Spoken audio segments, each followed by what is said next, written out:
Sanam nyeli ko sagun daram tahan kana santar समाज रे आपे सालाक मिनिया इन दुखिराम सोरेन गomke तेहेन दो आलोचनाया यूसीसी इदी कते आर कोई को सोशल मीडिया रे अपडेट मेना बना उनको दो यूसीसी चेत कना बो बडाय का आर नितो नेलोक कना 14 जुलाई धरि भारत सरकार अब भारत दिसम रे नागरिक को आको नो इदी कते मतामत दोहो लगी डेट ताय ताहे कना आर 20 तारिख दो मेनमा 20 जुलाई दो नो इदी कते पार्लियामेंट रे गापलमाराव आर जदि नोडे संख्या गरिष्ठता ᱧᱟᱢᱟ एनखान नोआ बिल भारत दिसम रे लागू हुई दाड़ेया मेनखान नोडे ñेलोग कना आदिवासी गांवता को धार्मिक संगठन को राजनीतिक तीनाक गान संगठन को हों नोआ इदी कते जोरदार विरोध को चलुगा मेनखान नितो अब बडाय रना लगती जे यूसीसी तो चेक कना जे सरी के नुको को विरोधिया चे खाली ते नुको को विरोधिया दलाव तबे नोआ बारेते मिड बार पद कथा बडाय लगे यूसीसी बामा यूनिफाइड सिविल कोड दो मिटी सामाजिक मामला इदी कते मिटी आईन कना मिटी संहिता कना जहां भारत रिन जाति धर्म वर्ण आड़ांग लिंग निर्विशेष रे जतठन लागू हुई दाड़ेया हां सामाजिक संबंधित सामाजिक संबंधित का को मता कना बापला डाइवोर्स धन संपत्ति एडॉप्शन बामा मिटांग गिद्रे एटागी गिद्रे मिटाड़ारम दोहोया इना ताई हुई कना हेरिटेज आर सक्सेशन तो नोडे बापला डिवोर्स एडॉप्शन उना को जतो पे बुझेत गया एडॉप्शन तो जहां मता कना आमी गिद्रे बाय तहन खान एटा खन गिद्रे अगु कते आमी गिद्रे लका जहां हक आर इदरे में ओना गना एडॉप्शन को मता कना आर इन हेरिटेज दो को मता कना गोड़म हाड़ामा धन संपत्ति आजि हपन इदिया आर आजि हपन बामा आजि गोड़म कड़ा ओना धन संपत्ति इदिया ओना तो इन हेरिटेज बो मता कना आर सक्सेशन दो को मता कना जे आमरिन निकटतम उत्तराधिकारी माने आपे वंशरिन हर दो सक्सेशन बो मेताव कना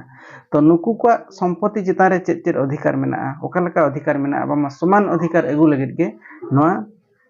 यूसीसी कोड दो लागू कना नोडे गूगल सर्च खा नोआ हिजु कना personal law of various community are govern by their religious scriptures माने नोडे मेन जे व्यक्तिगत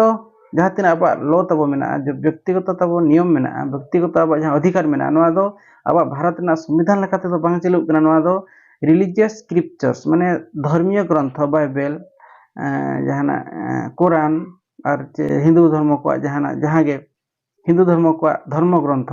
नोआ इदीते चलुग कना संविधान लेखाते तो बाय चलुग कना पहिलो कथा आर्गुल आय personal law are distinguished from public law and cover marriage, divorce, inheritance and succession and adoption.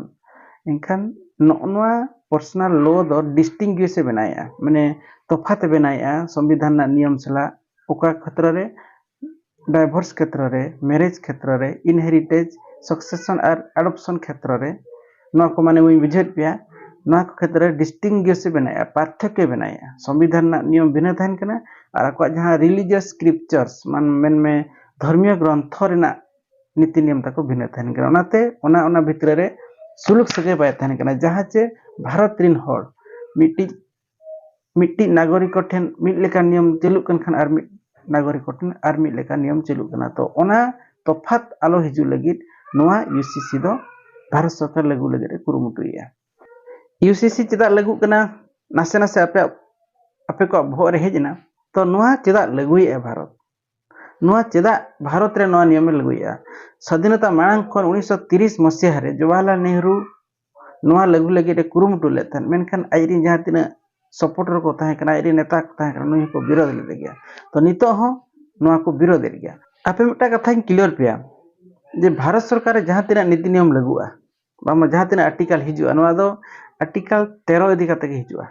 Article 13 चेरे mania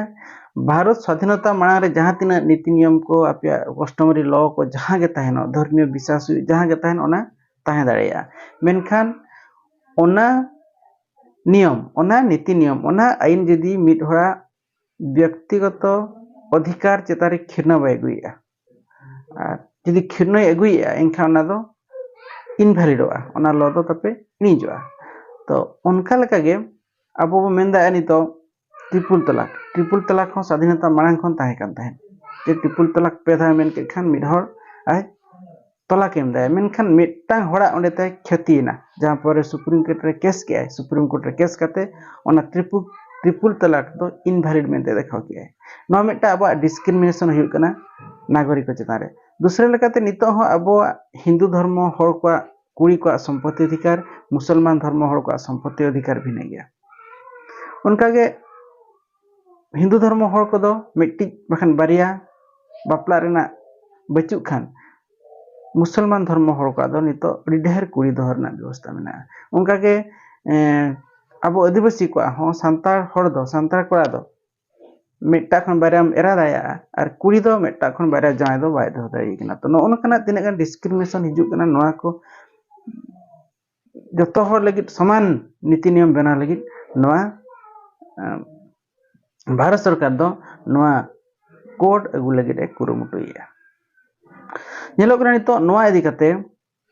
ओका खन चो ओकोय गांवता हा होय हिसिते षडयंत्रते अब जहां तीन आदिवासी संगठन को मेना को आदिवासी एकता परिषद आसेका माझी महल पेशा नोकान को आदिवासी संगठन नितो भारत सारा नोआ विरोध रे